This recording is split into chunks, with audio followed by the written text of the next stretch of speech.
Panganjali. Om Swastiastu. Perkenalkan, nama saya Niluayu Purnama Dewi dari kelas 12 AP4 nomor absen 25. Di sini saya akan menjelaskan perbedaan tentang buku fiksi dan non-fiksi. Yang pertama, saya akan menjelaskan tentang buku fiksi, yaitu yang berjudul Putri Salju. Buku cerita fiksi adalah suatu karya sastra yang berisi cerita rekaan yang didasari imajinasi pengarangnya atau bukan kejadian nyata dan hanya berdasarkan angan-angan fantasi pengarang. Adapun struktur cerita fiksi, yang pertama adalah abstrak. Abstrak adalah bagian opsi yang boleh ada ataupun boleh tidak ada, dan bagian ini juga menjadi suatu inti dari sebuah karangan teks cerita fiksi. Struktur yang kedua ada orientasi, yaitu berisi tentang pengenalan tokoh yang terlibat dalam cerita, dan bagian ini pula yang menjadi bagian awal dari penjelasan teks cerita fiksi di sebuah buku cerita. Di sini saya akan menceritakan tentang orientasi. Dahulu ada seorang ratu melahirkan putri cantik dengan pipi merah, kulit putih, dan rambut hitam. Bayi itu diberi nama Putri Salju. Sudah bertahun-tahun sang ratu mendambakan kelahiran anaknya. Yang ketiga ada komplikasi. Komplikasi yaitu pada bagian ini saat dimulainya suatu permasalahan atau munculnya masalah dari teks cerita fiksi dan menjadi daya tarik tersendiri pembaca pada sebuah cerita. Di sini contohnya. Kali ini cermin memberi jawaban lain. Oh, Ratu Putri Salju adalah wanita paling cantik di dunia. Seketika wajah Ratu cemberut, pucat, dan marah. Hatinya penuh iri dengki. Ia tidak ingin ada wanita di dunia ini yang menyamai kecantikannya, apalagi lebih cantik darinya. Struktur yang keempat ada evaluasi. Evaluasi adalah bagian pemecahan masalah yang sedang dihadapi oleh para tokoh.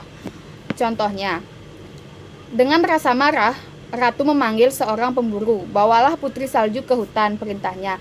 Bunuh dia dan bawa jantungnya kepadaku. Akhirnya para pemburu memutuskan untuk mencari hewan di hutan. Hewan itulah yang jantungnya akan dipersembahkan kepada Ratu Elvira. Kelima, yaitu resolusi, merupakan suatu inti pemecahan masalah dari masalah-masalah yang dihadapi tokoh dan menjadi akhir penyelesaian masalah, apakah berakhir dengan baik ataupun berakhir dengan tidak baik. Di sini adalah contohnya. Mereka hidup berbahagia di hari tua. Sementara itu, Ratu Elvira yang jahat akhirnya mati oleh niat jahatnya sendiri. Ketika hendak pergi membunuh Putri Salju, Ratu Elvira terjatuh ke jurang yang dalam bersama kereta kudanya.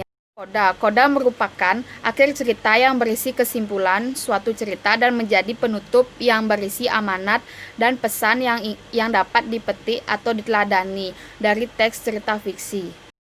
Ciri-ciri buku fiksi. Yang pertama itu bersifat rekaan atau imajinasi. Yang kedua menggunakan bahasa yang konotatif atau tidak sebenarnya. Yang ketiga tidak mempunyai sistematika yang baku. Yang keempat, memiliki pesan moral atau amanat yang disampaikan kepada pembaca. Dan yang terakhir, ketika dibaca, ceritanya membuat pembaca menjadi merasakan apa yang sedang diceritakan. Selanjutnya, saya akan menjelaskan tentang buku non-fiksi. Buku non-fiksi adalah cerita yang dibuat berdasarkan fakta yang benar-benar terjadi di kehidupan sehari-hari. Dengan kata lain, cerita non-fiksi adalah cerita yang benar-benar terjadi dan bukan imajinasi dari pengarang, sehingga semua hal yang dituliskan benar-benar terjadi dalam kehidupan sehari-hari dan bukan rekaan. Saya mengambil buku ilmu pengetahuan sosial. Adapun struktur dari buku non-fiksi, yang pertama orientasi. Bagian ini berisi tentang pengenalan tokoh yang terlibat dalam cerita, dan bagian ini pula yang menjelaskan bagian awal dari penjelasan dari teks cerita fiksi, yaitu saya mengambil cerita globalisasi. Globalisasi diambil dari kata global. Orang yang pertama kali menggunakan istilah globalisasi adalah Theodore Levitt pada tahun 1985. Dilansir dari BBC, pengertian globalisasi adalah proses di mana dunia menjadi semakin terhubung sebagai akibat dari meningkatnya perdagangan secara masif serta terjadinya penukaran budaya. Yang kedua, ada urutan peristiwa. Urutan peristiwa itu berisi urutan peristiwa yang terjadi dalam cerita, mulai dari awal permasalahan sampai akhir permasalahan cerita. Contohnya, menurut Hell dalam MC Grow pada tahun 1999 mengatakan bahwa pengertian globalisasi adalah proses atau serangkaian proses yang mewujudkan terjadinya transformasi dalam organisasi spasial yang menyangkut hubungan sosial dan transaksi yang dinyatakan dalam arus lintas benua dan lintas regional serta jaringan aktivitas, interaksi, dan kekuasaan. Yaitu reorientasi. Reorientasi merupakan akhir cerita yang berisi kesimpulan suatu cerita yang menjadi penutup yang berisi amanat dan pesan moral yang dapat dipetik atau diteladani dari teks cerita fiksi. Yaitu contohnya pengertian globalisasi yang menarik. Beliau mengatakan bahwa pengertian globalisasi adalah proses di mana berbagai peristiwa, keputusan kegiatan di belahan dunia yang satu dapat membawa konsekuensi penting bagi berbagai individu dan masyarakat di belahan dunia yang lain. Ciri-ciri buku non-fiksi yang pertama yaitu menyajikan temuan baru atau menyajikan temuan yang sudah ada namun diperbarui menggunakan fakta yang ditemukan kembali. Yang kedua, ide yang tertulis secara jelas dan sistematis. Yang ketiga, menggunakan istilah asing yang kadang dicampur. Kaidah kebahasaan buku non-fiksi yang pertama, menggunakan kata baku yang terkesan resmi dan formal. Yang kedua, cerita yang dituliskan terkesan santai, cerita demi cerita yang terjadi di kehidupan sehari-hari. Yang ketiga, menggunakan kata asing dan kata yang belum termasuk kata serapan.